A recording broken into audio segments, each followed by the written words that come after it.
Let's talk about who we think needs a little bit more love on this Chiefs team.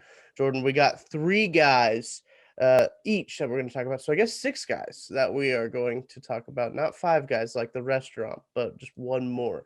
Um, so, Jordan, start us off with your first one. Who do you think needs more love? This is going to not come as a surprise to anybody who's heard me talk about this guy before. Rashad Fenton, man. Yeah. Everyone acts like it's the end of the world that Rashad Fenton could be a starting slot corner, even on the boundary. I like Rashad Fenton a lot. I think he is an average player, and there's nothing wrong with that. He is a average, maybe slightly above average slot corner. That's a good thing. If he's on the outside, I think he could hold his own, maybe be slightly below average. Like he's not going to get completely torched. He doesn't lack the physicality, the coverage chops. I think he can do it. And people for some reason just don't like the idea of Rashad Fenton being on the field more than he has been in the past. Yeah. I get that the sample with him isn't great, but a guy like Charvarius Ward, he started off extremely well. He's gotten worse. I think Fenton, he's been the same pretty much the entire time, just a consistently good presence no matter where you put him. So I think Rashad Fenton deserves a lot more love, more than a lot of guys in the NFL. Yeah, he's not a superstar by any means, but he's not a scrub. I mean, there's a reason he keeps finding himself on the field is because he knows where he's supposed to be and he does what he does. This is a Rashad Fenton pro Rashad Fenton podcast. We've made that clear essentially from day one that we're both pretty pro on Rashad Fenton. And a lot of my guys, when I was starting to make this list, I was looking at it, I was like, there's a bunch of defensive guys that I could say, a bunch of defensive guys that I think need more love. I did throw an offensive guy in there, but the first guy that I have is Anthony Hitchens. I do think that a lot of fans kind of are complacent, maybe is the word I want to use, with Anthony Hitchens. He's a smart linebacker. He's really grown in Spagnuolo's system from year one to year two to year three.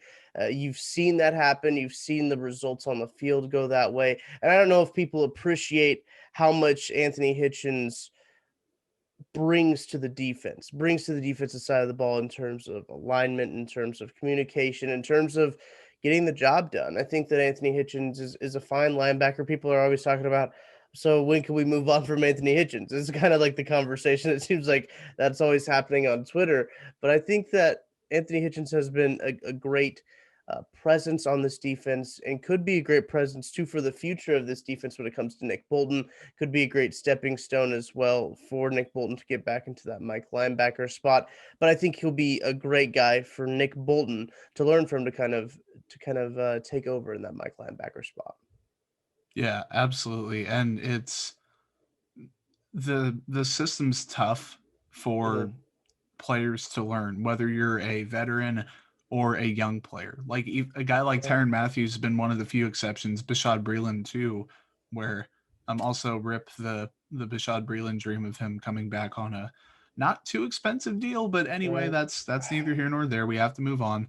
Um, it's hard to learn. Anthony Hitchens looked bad, genuinely bad his first year with the Chiefs, then looked a lot better. Looked like the Anthony Hitchens of old, pretty much. Looked decisive, looked more athletic, which I don't think he got more athletic randomly. I think he was just more kind of assertive in how he played and more physical, more sure of himself.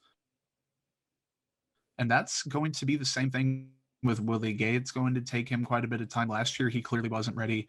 Nick Bolton this year, really smart linebacker. It's going to take him a minute. So I know that Hitchens is getting paid a lot, but people have to head into each year with this guy's has a chance to prove it.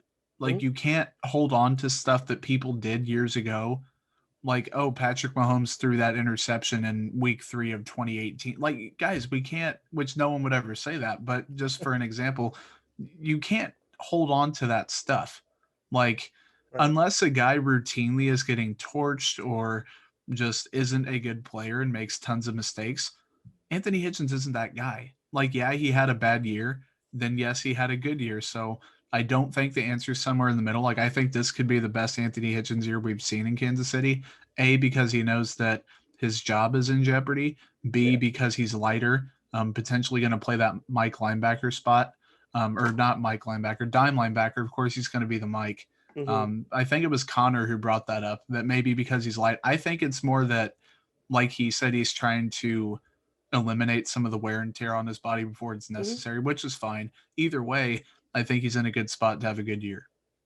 I think so too. And when you look at, how he's developed, and you said the kind of he looks more athletic, it's a confidence, man. And I think once you get the system down, you get a little bit more confidence. It's a real game changer. Hopefully, we see that confidence shifts with Willie Gay too. That will do it for today's podcast preview. If you enjoyed the preview, make sure to check out the full show out on your favorite podcast provider. Don't know how to find it? Go to smarturl.it/roughing. Got a splash page. You can find your favorite provider there and find the show there, or go into the search bar of your favorite show, type in Roughing the Kicker.